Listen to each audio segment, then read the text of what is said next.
καλώς ήρθατε σε ένα νέο επεισόδιο του Airsoft Reviews HD. Σήμερα θα παρουσιάσουμε το A&K Masada ACR SPR. Να πούμε ότι αυτή είναι η πρώτη έκδοση του Masada ACR SPR και είναι αυτή που δεν έχει την άδεια της Backbull, οπότε δεν έχει κανένα marking.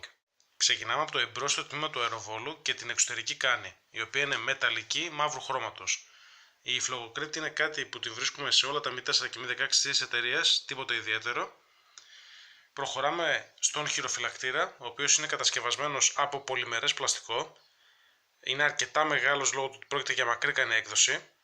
Να πούμε ότι το rail που βρίσκεται στο κάτω μέρος του χειροφυλακτήρα είναι έξτρα, το έχουμε τοποθετήσει εμείς, είναι ένα rail από G36, προκειμένου να βάζουμε γκριπάκια ή δίποδες. Ο χειροφυλακτήρας συγκρατείται από έναν πύρο κανονικά, όπως είναι αυτός, αλλά τον έχουμε αντικαταστήσει από βίδα με αντίστοιχο άλυνα την άλλη πλευρά, διότι ο πύρος ήταν αρκετά χαλαρός και μας έπεσε σε παιχνίδι. Είναι ένα από τα μειονεκτήματα του αεροβόλου. Ο χειροφυλακτήρας είναι αρκετά μεγάλος και η μπαταρία πηγαίνει στο εμπρόστιο μέρος κάτω από αυτόν, αλλά δεν υπάρχει πολύ μεγάλος χώρος για μπαταρίες. Θα το ανοίξουμε σε λίγο και θα δείτε ότι ο χώρος είναι πάρα πολύ περιορισμένος εξαιτίας της πολύ μεγάλης εξωτερικής κάνης. Αυτός λοιπόν είναι ο χειροφυλακτήρας, είναι πολύ ελαφρύς. Γενικά, ένα από τα μεγαλύτερα πλεονεκτήματα του αεροβόλου είναι το χαμηλό του βάρος, όπως θα εξηγήσουμε σε λίγο για ποιο λόγο συμβαίνει αυτό, ενώ πρόκειται για ένα πολύ μεγάλο αεροβόλο. Να προχωρήσουμε στην εσωτερική κάνη. Βλέπουμε ότι η εσωτερική κάνη είναι κατασκευασμένη από μέταλλο, φαίνεται πολύ ποιοτική και η ιδιαιτερότητα αυτού του αεροβόλου είναι ότι η εξωτερική κάνη μπορεί να αφαιρεθεί με ένα κουμπάκι ταχείας απελευθέρωσης. Η καλωδίωση είναι στο εμπρόστιο μέρος, όπως είπαμε, και ο χώρος μπαταρίας είναι αυτός ανάμεσα στην εξωτερική κάνη και το χειροφυλακτήρα. Ο χώρος είναι πάρα πολύ περιορισμένος, διότι η εξωτερική κάνη πιάνει σχεδόν το μεγαλύτερο μέρος αυτού του χώρου, οπότε μπορεί να φιλοξενήσει μόνο μπαταρίες δίφυλες ή τρίφυλες τύπου λίπο ή stick μπαταρίες απλές ή λίπο. Εδώ έχει αφαιρεθεί το εμπρόστιο κομμάτι της καλωδίωσης για να μπουν DINs. Είναι κάτι που συνηθίζουν να το κάνουν σε όλα τα αεροβόλα μου. Για να απελευθερώσουμε την κάνη χρειάζεται να πατήσουμε αυτό εδώ το κουμπάκι και σηκώνοντας αυτό το μοχλό τον περιστρέφουμε περίπου 80 μοίρες για να απελευθερώσουμε το δαχτυλίδι συγκράτησης της κάνης. Έχουμε αφαιρέσει λοιπόν το δαχτυλίδι και αφού το αφαιρέσουμε βλέπουμε ότι η κάνη απλά με μία κίνηση προς τα εμπρός και λίγο πάνω κάτω αφαιρείται μέσα από το αεροβόλο. Η εξωτερική κάνη, αφού έχει αφαιρεθεί από το αεροβόλο πάνω, να πούμε ότι στην εξωτερική κάνη υπάρχει η εσωτερική κάνη και ένα μέρος του hop-up. Το οποίο hop-up είναι σε δύο τμήματα και είναι συγκεκριμένο για το Masada. Το hop-up είναι πλαστικό και διάφανο όπως βλέπετε και συγκρατείται πάνω στην εξωτερική κάνη με δύο βίδες που βρίσκονται κάτω από αυτό το δαχτυλίδι. Για να μπορέσουμε να το απελευθερώσουμε πρέπει να αφαιρέσουμε αυτές τις δύο βίδες. Η αφαίρεση των βιδών γίνεται με κατσαβίδι τύπου Philips, σταυροκατσάβιδο και πολύ μικρό σε μέγεθος. Βλέπουμε ότι στην εσωτερική κάνη υπάρχει το ελαττήριο. Ο ρόλος του ελαττηρίου είναι ότι κρατάει μια αντίθετη κόντρα από την εξωτερική κάνη για να κάνει καλή επαφή το hop-up με το gearbox και να υπάρχει καλή στεγάνωση του αέρα. Να πούμε ότι η κάνη είναι 510 χιλιοστά, είναι η εργοστασιακή του κάνη, είναι 608 διάμετρος, είναι αρκετά ποιοτική και το αεροβόλο είναι αρκετά ευθύβολο χωρίς καμία αναβάθμιση. Το hop-up είναι αρκετά καλό αν και πλαστικό. Και πολύ ωραία είναι η ρύθμιση του hop-up, η οποία βλέπουμε ότι έχει ιδιαίτερη λεπτομέρεια. Υπάρχουν δοντάκια πάνω στο πλαστικό hop-up, προκειμένου να μην χάνεται η ρύθμιση με τις βολές από τους κραδασμούς. Ένα πολύ καλό χαρακτηριστικό για το A&K Masada. Και το λαστιχάκι, αν και είναι εργοστασιακό, έχει πάρα πολύ καλή ακρίβεια. Λίγα λόγια για το upper receiver. Το upper receiver σε αυτό το αεροβόλο είναι κατασκευασμένο από CNC αλουμίνιο. Είναι πάρα πολύ ωραίο, είναι πολύ ελαφρύ και πολύ ανθεκτικό. Και το πάχος του είναι αρκετό, όπως βλέπετε εδώ πέρα. Είναι πολύ χοντρό το σώμα, είναι δύσκολο στο να σπάσει αν πέσει. Είναι ένα πάρα πολύ καλό χαρακτηριστικό του A&K Masada. Το low receiver είναι ένα κομμάτι, το pistol grip και το low receiver, και είναι κατασκευασμένο από πολυμερές πλαστικό. Και αυτό συμβάλλει πάρα πολύ στο μειωμένο βάρος του αεροβόλου. Να πούμε ότι στο low receiver υπάρχουν το κουμπί απελευθέρωσης της γεμιστήρας. Οι γεμιστήρες είναι τύπου Mi-4, Mi-16. Υπάρχει επιλογές βολής με 3 επιλογές: η ασφάλεια, βολή κατά βολή και η αυτόματη βολή. και η σκανδάλη, η οποία σκανδάλη είναι μια τυπική Mi 4 Mi 16, δεν έχει τίποτα το ιδιαίτερο, μικρή διαδρομή, αλλά όχι κάτι το φοβερό. Σήμερα υπάρχει και το σύστημα όπλησης, το οποίο εάν το τραβήξουμε πίσω, υπάρχει σύστημα αναστολέα. Συγκρατεί δηλαδή το κάλυπτρο του κλίστρου, προκειμένου να μπορούμε να ρυθμίζουμε το hop-up με την ησυχία μας. Για να απελευθερώσουμε το κάλυπτρο του κλίστρου, μπροστά της σκανδάλη υπάρχει ο διακόπτης της απελευθέρωσης. Ένα πάρα πολύ ωραίο χαρακτηριστικό για το A&K Masada. Στο επάνω μέρος του αεροβόλου υπάρχει ένα rail 20 χιλιοστών για να μπορέσουμε να τοποθετήσουμε όλα τα αξεσουάρ μας και υπάρχουν και σκοπευτικά τύπου pop-up. Μεταλλικά και αυτά και πολύ ποιοτικά. Το οποίο σκοπευτικό είναι ρυθμιζόμενο. Για να αφαιρέσουμε το upper receiver από το lower receiver χρειάζεται να αφαιρέσουμε τρεις πύρους. Ο πρώτος είναι εδώ και οι δύο πύροι είναι αυτοί εδώ. Η αφαίρεση των πύρων γίνεται είτε με ένα φαρδί κατσαφίδι χτυπώντας ελαφρά με ένα πλαστικό σφυρί ή μια πένσα ή με ειδικό εργαλείο αφαίρεσης πύρων. Αυτοί είναι οι τρεις πύροι που συγκρατούν το upper receiver από το lower receiver. Τώρα, εάν απλά ανασηκώσουμε σε αυτό το σημείο, βλέπουμε ότι ξεχωρίζει το upper από το lower receiver. Να πούμε ότι σε αυτό το σημείο εδώ πέρα είναι αρκετά δύσκολο να αφαιρεθεί το upper receiver, θέλει λίγη προσπάθεια αλλά όχι ιδιαίτερες πιέσεις για να μην κάνουμε ζημιά. Απλά κουνάμε λίγο πάνω κάτω και σπρώχνουμε προς τα μπροστά για να αφαιρεθεί. Επίσης προσέχουμε πάρα πολύ το καλώδιο, το οποίο περνάει από ένα κανάλι στο upper receiver, να βγει σωστά για να μην κοπούνε τα βυσματάκια ή πάθει ζημιά το καλώδιο εξωτερική. Έχουμε αφαιρέσει το upper από το lower receiver. Για το upper receiver, όπως είπαμε, είναι CNC αλουμίνιο, δεν υπάρχει κάποιο άλλο χαρακτηριστικό να πούμε. Υπάρχει και το κάλυπτρο του κλίστρου με τον αναστολέα, πάρα πολύ ποιοτικό. Αποτελεί το κομμάτι με το μεγαλύτερο βάρος πάνω στο αεροβόλο, καθώς είναι το μόνο το οποίο είναι μεταλλικό.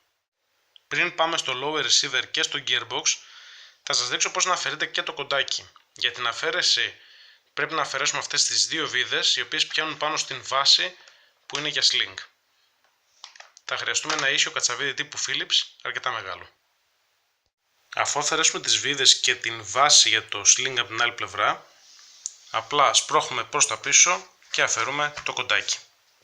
Το lower receiver με το gearbox, ξεκινώντας από πάνω θα δούμε ότι υπάρχει το άλλο μισό τμήμα του hop-up, το οποίο στερεώνεται πάνω στο lower receiver και μέσα στο οποίο κινείται το nozzle. Ένα καλό χαρακτηριστικό καθότι είναι πάρα πολύ στιβαρό και σταθερό το hop-up. Το gearbox είναι ένα τυπικό version 2 A&K, το nozzle έχει αλλακτεί, είναι αλουμινένιο με δύο O-rings. Να πούμε ότι είναι ένα πολύ ενισχυμένο gearbox, βλέπετε ότι υπάρχει έξτρα ενίσχυση στο εμπρόστιο μέρος για να αντέχει τους κραδασμούς. Ο κύλινδρος είναι χωρίς θύρες, χωρίς τρύπα δηλαδή, είναι γυαλισμένος, είναι πολύ καλός. Το πιστόνι είναι πλαστικό, αλλά είναι αρκετά ανθεκτικό για να τραβήξει μέχρι 130 ελαττήριο. Το ελαττήριο που έχει αυτή τη στιγμή είναι 120, παράγει περίπου από 390 έως 420 fps, αν και υπάρχουν και αναφορές για 450 fps σε τέτοια αεροβόλα. Ο οδηγός του ελαττηρίου είναι μεταλλικός με ball bearings. Σε αυτό το αεροβόλο έχουμε αλλάξει και την κυλίνδροκεφαλή με αλουμινένια με δύο O-rings. Να πούμε ότι τα γρανάζια για το A&K είναι πάρα πολύ δυνατά, είμαι πολύ ικανοποιημένος από αυτά. Αν θα δείτε και σε παλιότερα επεισόδια και στο SR25 που είχα φτιάξει δεν τα έχω αλλάξει καθόλου, δεν τα έχω πειράξει, δεν υπάρχει κανένας λόγος. Όπως επίσης εντυπωσιακά είναι και τα μοτέρ των A&K. Εάν και είναι no-name, είναι πάρα πολύ δυνατά. Όπως είπαμε, τα μοτέρ της A&K είναι πάρα πολύ δυνατά και ο μαγνήτης τους είναι πανίσχυρος, όπως θα δείτε. Μπορούν να συγκρατήσουν πολύ μέταλλο ακόμα και πάνω από το pistol grip. Είναι ένα από τα πλεονεκτήματα της A&K επίσης, τα πολύ δυνατά χεροπάτα μοτέρ τους. Σε γενικές γραμμές το gearbox είναι πάρα πολύ ποιοτικό, χρειάζεται ελάχιστα πράγματα. Πιθανότητα μόνο το nozzle και η κυλινδροκεφαλή και μια καλύτερη φλάτζα πάνω στο πιστόνι. Δεν νομίζω ότι χρειάζεται τίποτα άλλο να αλλάχτεί. Το αεροβόλο αυτό το μόνο που θα μπορούσε να χρειαστεί για να βελτιωθεί και να γίνει DMR είναι να μπει ένα καλό MOSFET και να αλλάχτεί η κάνει και το hop-up. Ένα ακόμα πολύ σημαντικό πλεονέκτημα για το A&K Masada, όπως και για όλα τα A&K που έχω πιάσει στο χέρι μου, είναι η καλωδίωση. Όλα τα A&K έρχονται με μια πολύ χοντρή και ενισχυμένη καλωδίωση, πολύ καλά μονωμένη όπως βλέπετε και εδώ πέρα, και είναι έτοιμη να αντέξει μπαταρίες 11,1V. Είναι ένα από τα πολύ σημαντικά πλεονεκτήματα της A&K και είναι μια καλωδίωση που δεν τη βρίσκεις ακόμα και σε πολύ ακριβά αεροβόλα. Το τμήμα του αεροβόλου που είναι το κοντάκι. Το κοντάκι είναι φτιαγμένο και αυτό από πολυμερές πλαστικό. Το μόνο μεταλλικό εξάρτημα είναι το sling mount στο πίσω μέρος.